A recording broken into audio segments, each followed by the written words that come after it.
എല്ലാ വിദ്യാർത്ഥികൾക്കും പുതിയൊരു വീഡിയോയിലേക്ക് സ്വാഗതം.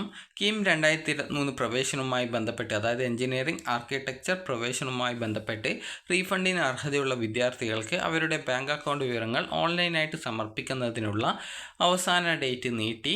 അപ്പോൾ വിദ്യാർത്ഥികൾക്ക് ഈ ഒരു ഫെബ്രുവരി 12-ാം തീയതി വരെ നിങ്ങളുടെ ബാങ്ക് ഡീറ്റെയിൽസ് നൽകാവുന്നതാണ്. അപ്പോൾ വിദ്യാർത്ഥികൾക്ക് അതായത് റീഫണ്ട് നൽകുന്നതിനുള്ള നടപടികൾ ആരംഭിച്ചത് കൊണ്ട് തന്നെ റീഫണ്ടിന് അർഹതയുള്ള വിദ്യാർത്ഥികളുടെ ലിസ്റ്റ് ce.kerala.gov.in എന്ന വെബ്സൈറ്റിലെ കീം 2023 കാൻഡിഡേറ്റ് പോർട്ടൽ എന്നുള്ള ലിങ്കിൽ ക്ലിക്ക് ചെയ്ത ശേഷം പ്രവേശിക്കുന്ന പേജിൽ റീഫണ്ടിന്, അതായത് എഞ്ചിനീയറിംഗ് ആർക്കിടെക്ചർ റീഫണ്ടിന് അർഹതയുള്ള വിദ്യാർത്ഥികളുടെ ലിസ്റ്റ് പ്രസിദ്ധീകരിച്ചിട്ടുണ്ട്.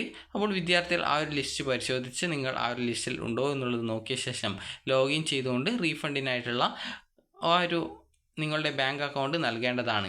അപ്പോൾ എങ്ങനെയാണ് ഈ റീഫണ്ടിനായിട്ട് ബാങ്ക് അക്കൗണ്ട് നൽകേണ്ടത് എന്നുള്ളത് നോക്കാം.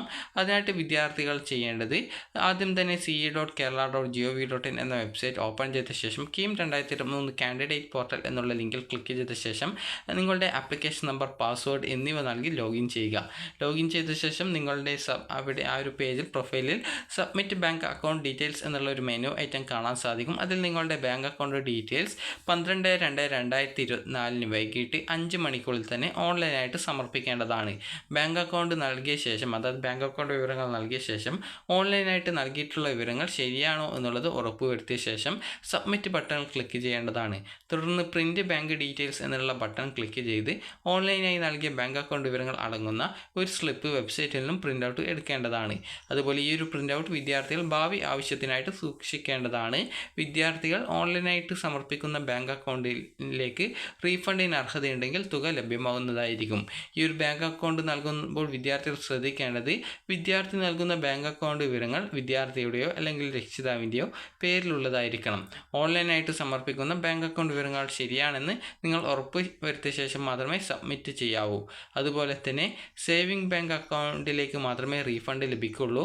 സീറോ ബാലൻസ്, അതുപോലെ തന്നെ basic saving account, tiny account, അതുപോലെ ജനപ്രിയ അക്കൗണ്ട്, അതായത് നിങ്ങൾക്ക് ജൻധൻ അക്കൗണ്ടൊക്കെ കാണാം, അതാണ് ജനപ്രിയ അക്കൗണ്ട്, അതുപോലെ എന്നിവയിൽ റീഫണ്ട് ലഭിക്കുന്നതല്ല. അതുപോലെ NRI അക്കൗണ്ടിലേക്കും റീഫണ്ട് ലഭിക്കുന്നതല്ല. നിങ്ങൾ വിവരം തെറ്റായി നൽകുന്നത് കാരണം റീഫണ്ട് തുക ലഭിക്കാതെ ഇരുന്നാൽ പ്രവേശന പരീക്ഷാ കമ്മീഷണർ അതിന് ഉത്തരവാദി ആയിരിക്കുന്നതല്ല.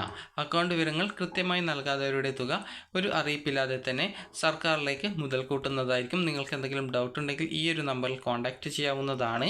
അപ്പോൾ വിദ്യാർത്ഥികൾ നിങ്ങളുടെയോ നിങ്ങളുടെ രക്ഷിതാവിൻ്റെയോ പേരിലുള്ള ഈ ഒരു സേവിങ്സ് അക്കൗണ്ടാണ് നൽകേണ്ടത്. മറ്റ് രീതിയിലുള്ള സീറോ ബാലൻസ് പോലുള്ള അക്കൗണ്ട് ഡീറ്റെയിൽസോ അല്ലെങ്കിൽ NRI അക്കൗണ്ട് ഡീറ്റെയിൽസോ നൽകരുത്. കാരണം അതിൽ നൽകിയാൽ അതിൽ റീഫണ്ട് ലഭിക്കുന്നതായിരിക്കില്ല.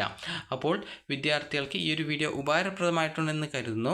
ഉപകാരപ്രദമായിട്ടുണ്ടെങ്കിൽ ലൈക്ക് ചെയ്യുക, ഷെയർ ചെയ്യുക. അതുപോലെ തന്നെ ഈ ഒരു 12-ാം തീയതിക്കകം റീഫണ്ടിന് അർഹതയുണ്ട് എങ്കിൽ നിങ്ങൾ റീഫണ്ടിനായിട്ട് അപേക്ഷ സമർപ്പിക്കുക. നേരത്തെ റീഫണ്ടിന് കുറേ വിദ്യാർത്ഥികൾ നൽകിയിട്ടുണ്ടാവും. അപ്പോൾ അങ്ങനെ നൽകാതിരുന്ന വിദ്യാർത്ഥികൾ ആണെങ്കിൽ റീഫണ്ടിനായിട്ട് ആ ഒരു അപേക്ഷ സമർപ്പിക്കുക. അപ്പോൾ ഈ ഒരു വീഡിയോ നിങ്ങൾക്ക് ഉപകാരപ്രദമായിട്ടുണ്ടെങ്കിൽ ലൈക്ക് ചെയ്യുക, ഷെയർ ചെയ്യുക. Thank you for watching.